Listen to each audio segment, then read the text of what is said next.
प्रभू रामचंद्र भगवान की जय. तर असणारा त्या ठिकाणी आता स्वतः राजा रावण असणारा त्या ठिकाणी प्रभू रामचंद्रासोबत युद्ध करण्यासाठी आलेला आहे. ज्यावेळेस असणारा राजा रावण प्रभू रामचंद्रासोबत युद्ध करण्यासाठी आला, सर्वात प्रथम असणारा त्याच्यासोबत युद्ध करण्यासाठी मारुतीराय असणारे रणांगणामध्ये उतरलेले आहेत. ज्यावेळेस रणांगणामध्ये मारुतीराय उतरले त्यावेळेस एकाच घावामध्ये राजा रावणाचा जीव असणारा गेलेला होता. परंतु प्रभू रामचंद्राच्या हाताने राजा रावणाचं मरण असल्यामुळे त्याचा जीव असणारा वापस आला. मग जीव वापस आलेला बघून असणारा राजा रावणाला आश्चर्य वाटू लागलेला आहे. खरंच आतुरबळे अशा प्रकारचा हनुमान आहे. म्हणून असताना हनुमानजी सोबत युद्ध करायचं सोडून दिलं आणि जो काही नीळ वानर होता त्याच्या दिशेने आपला रथ असणारा नेलेला आहे. त्यावेळेस असणार नीळ वानरानं एका सेकंदामध्ये राजा रावणाच्या मुकुटावर बसायचं, बाण मारायला गेले की बाणावर बसायचं, बाणाला धरायला गेला की लगेच उडून असणारं त्याच्या झेंड्यावर बसायचं. अशा प्रकारची फजिती राजा रावणाची नीळ वानर करू लागलेला आहे. देखो निळाचे चरित्र गदा गदा हसे सौमित्र हनुमान हनुमान सुग्रीव राम चंद्र वानर वीर हंस. आता ज्या वेळेस असणारा नीळ त्या ठिकाणी राजा रावणाची फजिती करू लागलेला आहे. इथं आहे, तिथं आहे, तिथं आहे. एका सेकंदात डोक्यावर बसायचं, हातावर बसायचं. राजा रावण ज्यावेळेस त्रस्त झालेला असणारा प्रभू रामचंद्रांनी लक्ष्मणजीने पाहिलेला आहे त्यावेळेस मोठमोठ्यानं असणारे ते हसू लागलेले आहेत. ध्वजाग्री धनुषाग्री मुकुटाग्री बाणाग्री सवेशी भासत रथाग्री नीळ निर्धरी लक्षणा. आता राजा रावणाला असणारा नीळ लक्षातच येईना. एका मिनिटात तिथं बसलेला दिसला की लगेच इकडे बघितलं की इकडे दिसू लागला, वरी बघितलं की वरी दिसू लागला, खाली बघितलं की खाली दिसू लागला.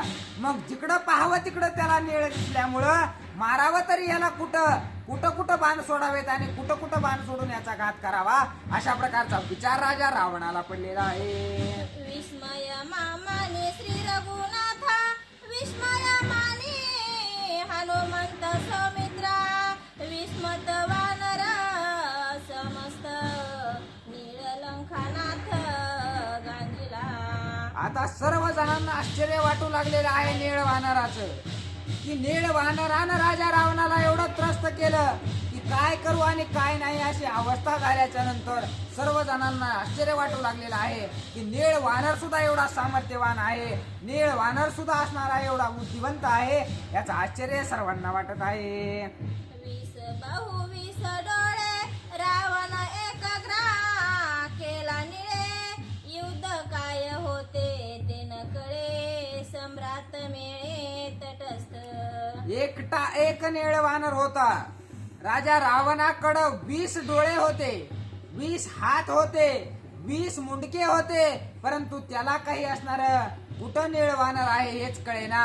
त्याच्यामुळं अतिशय दयनीय अवस्था राजा रावणाची झालेली आहे. वानर मिशांसी घेत हिंगोळा एक काढीती कंठमाळा एक पदके घालीती गळा रावण भुलला संग्रामी. राजा रावणाला युद्ध करायचंच कळेना अशी अवस्था झालेली आहे. काही वानर त्याच्या दाढी मिशाला लोंबू लागले, काही त्याच्या गळ्यातले हार काढून घेऊ लागले, काही जण चपला नेऊन त्याच्या गळ्यात बांधू लागले. राजा रावणाला कसं युद्ध करू हेच कळाना. त्याची बुद्धी असणारी भ्रंश अशा प्रकारची त्या नीळ वानराने केलेली आहे. एक सोंडीती वीर कंगणे एक घेती बहुभूषणे नीळ रावणे काग्र करणे देह विसरणे संग्रामी. आता त्या ठिकाणी युद्ध करायला राजा रावण आलेला होता, पण सर्वच काही राजा रावण त्या नीळ वानराकडे बघून विसरून गेलेला आहे. त्याची बुद्धीच असणारी त्या ठिकाणी भ्रमित असणारी नीळ वानराने केलेली आहे. मग काय त्याला काहीच कळेना. त्यावेळेस त्याच्या हातातले कुणी असणारे कंगन काढून घेऊ लागलेले आहे. जे अंगावर अलंकार आहेत ते काढून सर्व वानरसेना फेकून देऊ लागलेली आहे. एवरणी गांजोनी दशशिरा निळे केला भुभुकार वानरांचा जय जयकार केला गजर हरिनामे. आता ज्या वेळेस नीळ वानरानं राजा रावणाची फजिती केलेली आहे ज्यावेळेस राजा रावणा असणारा त्या ठिकाणी त्रस्त झालेला सर्व वानरांनी पाहिलेला आहे. सर्वजण असणारे प्रभू रामचंद्राच्या नावाचा गजर करू लागलेले आहेत. सर्वजण मोठ्यानं भुभुकार करू लागलेले आहेत. ऐकोनी वानरांचा गजर रणी शोभला दशशिरा मारवया निळवानर बाण दुर्धर वर्षला. आता अशा प्रकारची फजिती झालेली पाहून राजा रावणाला राग आलेला आहे आणि रागाच्या भरामध्ये निळ वानराचा घात करण्यासाठी राजा रावणानं धनुष्याला बाण लावलेला आहे. रावण बाणांच्या वरती लक्षण येती सेनापती शर सुटले सुनाट जाती लंकापती शोभला. राजा रावणानं अनेक बाण असणाऱ्या ते निळ वानराच्या दिशेनं सोडलेले आहेत, परंतु एकही बाण असणारा त्याला लागत नाही. सर्व बाण असणारे व्यर्थ जाऊ लागलेले आहेत. त्यावेळेस राजा रावणाला आणखीन जास्त राग येऊ लागलेला आहे. नीळ जो का सेनापती आटोपेना शस्त्रवर्ती मग दिव्य वस्त्रे लंकापती तद्वाग धरती प्रयोजी. आता ज्या वेळेस असणारा त्या ठिकाणी धनुष्य बाणाच्या सहाय्यानं राजा रावणाला असणारा निळ वानर आटोपत नाही, त्यावेळेस असणारा राजा रावणानं दिव्य शस्त्रास्त्र असणारे बाहेर काढायला सुरुवात केलेली आहे आणि दिव्य अस्त्रांवर असणारा त्या ठिकाणी मंत्र प्रेरित करून असणारा त्या ठिकाणी निळ वानरासोबत युद्ध करायला राजा रावण सज्ज झालेला आहे. वानरांचा जय जयकार ऐकोनी क्षोभला दशशिरा निळ मारवया वानर अग्री अस्त्र सजिले. आता असणारा त्या ठिकाणी सर्व वानरांचा प्रभू रामचंद्र भगवान की जय अशा प्रकारचा गजर ऐकून राजा रावणाचा असणारा त्या ठिकाणी राग खवळलेला आहे. राग खवळल्यामुळं असणारा त्या ठिकाणी अग्निअस्त्राचं प्रयोजन असणारं राजा रावणाने केलेलं आहे आणि अग्निअस्त्र त्या ठिकाणी निळ वानराचा अंत करण्यासाठी त्याच्या दिशेनं राजा रावण सोडू लागलेला आहे. दगदगीत सजुनी बाण रागे विंदिता रावण निळे होणे अनुप्रमाण गेला उडून ध्वजाग्री. आता ज्या वेळेस असणारा अग्निअस्त्राचा असणारा उपयोग राजा रावणाने केलेला आहे, धगधगीत अशा प्रकारचं अग्निअस्त्र निळाच्या दिशेनं राजा रावणानं सोडलेलं आहे. सोडल्याबरोबर असणारं त्या ठिकाणी निळ वानरानं असणारं एखादा असणारा त्या ठिकाणी मातीच्या खड्या एवढं किंवा जे काही धूळ असते धुळे एवढं असणारं बारीक रूप धारण केलेलं आहे आणि लगेच तिथून उड्डाण करून राजा रावणाच्या झेंड्यावर जाऊन बसलेला आहे. नीळ नाढळे बाणासी लक्षया लक्षणा लक्षयासी अग्री अस्त्र न लागे तयांसी मणी कुसुमुसी रावण. निळ एवढा बारीक असणारा निळ वानर झालेला आहे की कसंच लक्षात येत नाही तो कुठं आहे आणि काय आहे. त्यामुळं जे अग्निअस्त्र राजा रावणानं सोडलेलं होतं तो सुद्धा व्यर्थ गेलेला आहे. त्याला सुद्धा कुठं असणारा तो बसलेला आहे, कुठंच सापडला नाही. ज्या वेळेस अग्निअस्त्र सुद्धा त्या ठिकाणी व्यर्थ गेलं, राजा रावण असणारे स्वतःच्या मनामध्ये तळमळ करू लागलेला आहे. निळाची लक्ष लागवी गती निर्बधावया लंकापती दमनी अस्त्र प्रयुक्ती निळा प्रती प्रयोजी. आता ज्या वेळेस असणार कुठं आहे, कुठं जातो, काय करतो हे काहीच लक्षात राजा रावणाच्या येईना, त्यावेळेस असणारा दमनीय नावाची शक्ती असणारी राजा रावणानं आपल्या भात्यातून काढलेली आहे आणि दमनीय नावाची शक्ती असणारी त्या ठिकाणी त्या निळ वानरावर प्रेरित करू लागलेला आहे. दमनी अस्त्र मंत्र प्रयुक्ती निळाची कुंटली सर्व शक्ती अग्र्यास्त्र घेऊनी हाती लंकापती गर्जत. आता ज्या वेळेस दमनीय अस्त्र राजा रावणानं सोडलेलं आहे, ते अस्त्राचं प्रयोजन केल्याबरोबर निळ वानराची सर्व शक्ती असणारी त्या ठिकाणी क्षीण झालेली आहे. मग राजा रावणानं अग्निअस्त्र हातामध्ये घेतलेलं आहे आणि काय करू लागला. लघु लागवे सूक्ष्म गती डावीसी नाना माया युगपती तेम्या तुझी दंडिली शक्ती रण भिवंती मारवया. आता असणारा त्या ठिकाणी राजा रावण बोलू लागलेला आहे की लईच माझी तो फजिती केलीस, लईच लहान होऊन असणारा इकडं तिकडं उड्या मारित होतास, परंतु आता तुझ्या सर्व शक्ती मी हीन केलेल्या आहेत, असं राजा रावण नीळ वानराला बोलत आहे.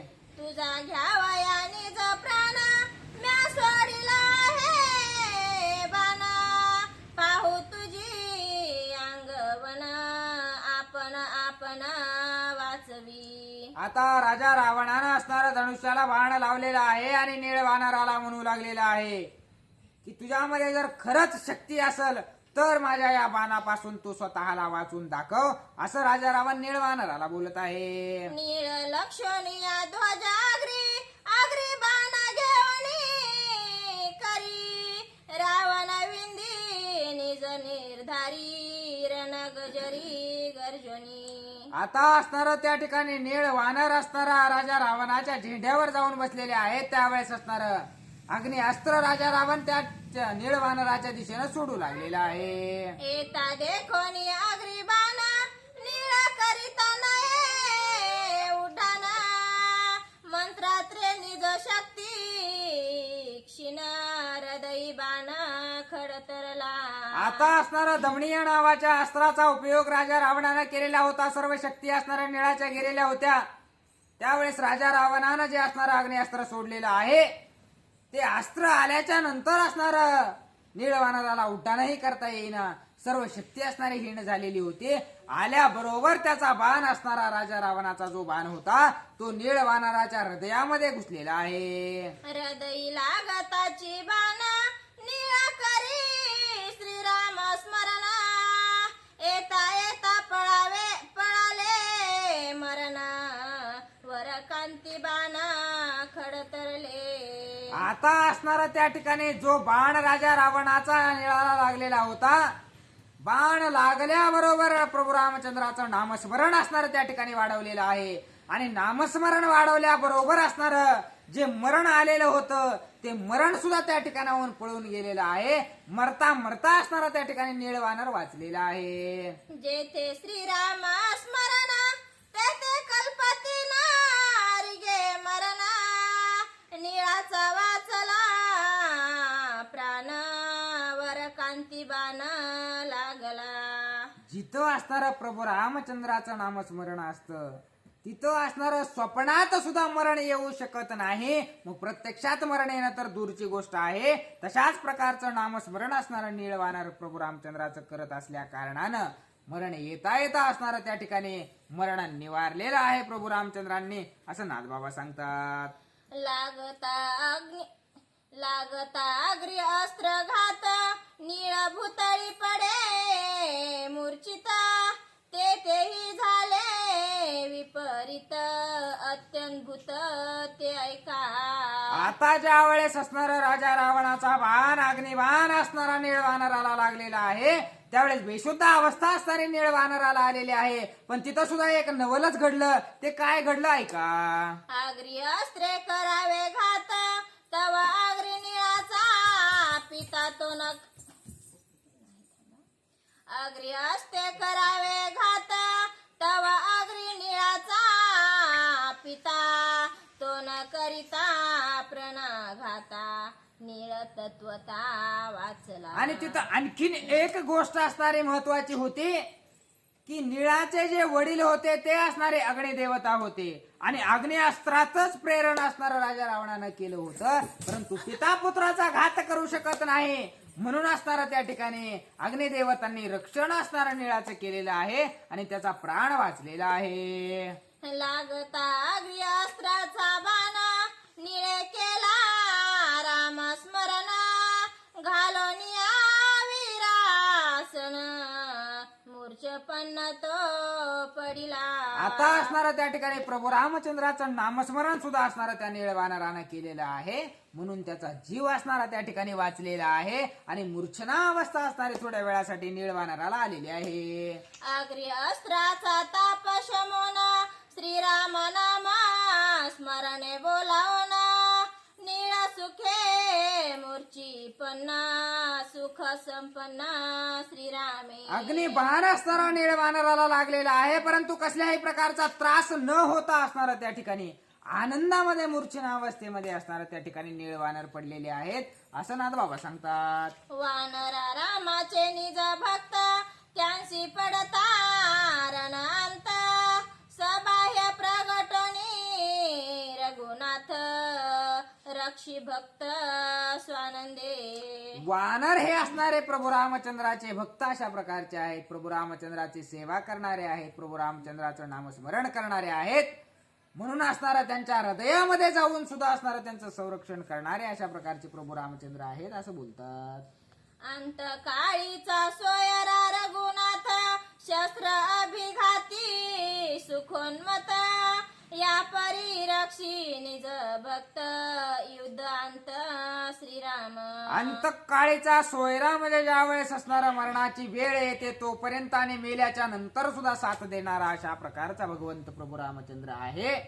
आणि तो प्रभू रामचंद्र जर आपल्या पाठीशी असेल तर कुठेही गेला तरी तुम्हाला कसल्याही प्रकारचा त्रास न होऊ देण्याचं कार्य असणारा प्रभू रामचंद्र करतात. सर्व दुःखाचं निवारण असणारा त्या ठिकाणी करणारे प्रभू रामचंद्र आहेत असं नाथ बाबा सांगतात. श्रीरामे सुखरूपरण श्रीरामे नाथवे जन्म मरण श्रीरामे वानरा सावधान सुख संपन्न संग्रामी. प्रभू रामचंद्र जर तुमच्या सोबत असतील, प्रभू रामचंद्राचं जर नामस्मरण तुमच्या सोबत असेल तर तुम्हाला कधीच असणारं दुःख दूरपर्यंत शिवू शकत नाही. प्रभू रामचंद्राचं नामस्मरण वानरांकडे होतं म्हणून युद्ध करताना सुद्धा असणारं त्यांना समाधान होतं. सर्व गोष्टीने असणारे सुखी ते होते. मरण जरी आलं तरी त्यांना आनंदच होत होता आणि यश जरी आलं तरी त्यांना आनंदच आनंदच होत होता. हे फक्त प्रभू रामचंद्राच्या नामस्मरणाची ख्याती आहे असं नाथ बाबा सांगतात. श्रीरामे निज संगती रणी वानरा सुख संविती बाप कृपाळू रघुपती संग्राम स्थिती स्वानंद. प्रभू रामचंद्राची सोबत त्या वानरांना लाभलेली आहे. ज्या प्रभू रामचंद्राचं नामस्मरण केल्याच्या नंतर जन्म मरण असणारा दूर पळून जातं अशा प्रकारच्या प्रभू रामचंद्रांची संगती लाभलेली आहे. म्हणून असणारा सर्व युद्ध करताना सुद्धा असणारा त्या ठिकाणी आनंद त्या वानरांना वाटू लागलेला आहे. नीळ सेनानी वीर सुभट रणी पाडिला ती श्रेष्ठ रती घालोनी गडगडाट जाऊ स्पष्ट लंके माझी. आता असणारा त्या ठिकाणी आपण असणारा राजा रावणाला वाटलेला आहे की निळ वानराचा घात आपण केलेला आहे. रणांगणामध्ये येऊन कुणाला तरी आपण मारलेला आहे. आता आपण आपला रथ घेऊन लंकेमध्ये जावं असा विचार राजा रावण करत आहे. रावण रणी लावणी ख्याती धरोनी बाण आणला सेनापती इतुकी तरी विजय व्रती लंके प्रती हो माझी. एवढं तरी असणाऱ्या लंकेच्या लोकांना मला जाऊन सांगावं लागेल, कारण आत्ताच राजा हनुमानानं असणारा त्या ठिकाणी माझा जीव गेलता परंतु मी वाचलो कसा तरी. मग या निळ वानराला तरी मी मारलेलं आहे अशा प्रकारची तरी ख्याती मी जाऊन लंकेत सांगेल. मग आता पुढचं युद्ध पुन्हा बघू. आता तात्पुरतं एवढं यश आपल्याला बास. म्हणून राजा रावण लंकेच्या दिशेने निघालेला आहे. रावण जावे निळे सगट तवा सौमित्र आला निकट तेने तळमळे दशकंठ खोटे अदष्ट हे माझे. आता राजा रावण लंकेकडे निघालाच होता तेवढ्यात असणारा त्या ठिकाणाहून लक्ष्मणजी असणारा त्यांच्या समोर आलेले आहेत. आणि लक्ष्मणजीला पाहिल्याबरोबर असणारा त्या ठिकाणी राजा रावण विचार करू लागलेला आहे की असणार निश्चितच माझं कपाळ फुटकं आहे म्हणजे म्हणूनच असणार या ठिकाणी लक्ष्मणजी समोर आलेले आहेत. हे काय मला आता लंकेत जाऊ देत नाहीत अशा प्रकारचा विचार राजा रावणाला पडलेला आहे. येशेशी जावया आपण वाडी नुरेची अनुप्रामण यशेशी जावया आपण वाडी नुरेची अनुप्रमाण युद्ध आला से लक्ष्मण निर्वण कंदन हा करील. मी कसं तरी थोडंफार यश घेऊन असणाऱ्या लंकेमध्ये जाऊ लागलेलो होतो परंतु ते काही असणाऱ्या भगवंताला मान्य नसावं म्हणूनच हे लक्ष्मणाला या ठिकाणी पाठवलेलं आहे. हा आता मला मारल्याशिवाय जाऊ देणार नाही, हा माझी फडफजिती केल्याशिवाय राहणार नाही हे असणारं राजा रावणाला वाटत आहे. लंका गमन राहिले स्पष्ट युद्ध करणे विचार श्रेष्ठ रथ मुरडोनी गडगडाट रागे दशकंठ परतला. आता असणारा लक्ष्मणजी असणारा त्या ठिकाणी युद्धासाठी समोर आणलेला आहे, समोर बोलावलेला आहे. म्हणून असणारा त्या ठिकाणी आता राजा रावणाला असणार काही न करता त्या ठिकाणी युद्धासाठी वापस यावं लागत आहे.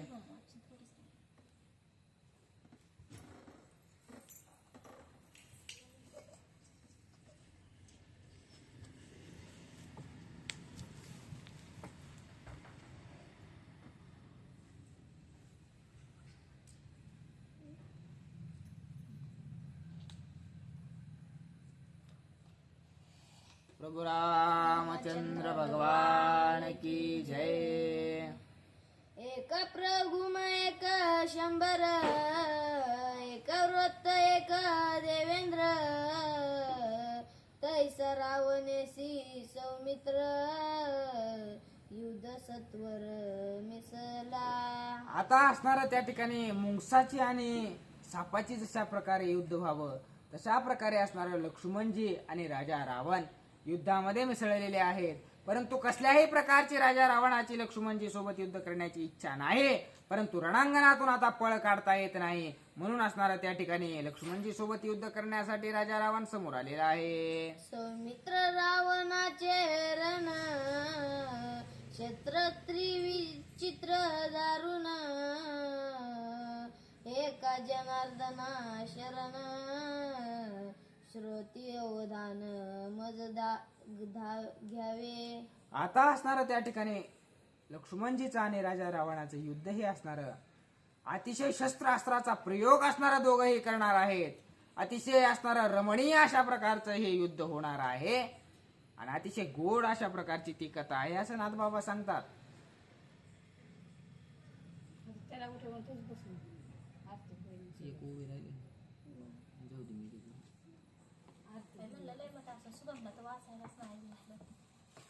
बघितलंच नाही पाणी इकडून किती राहिले.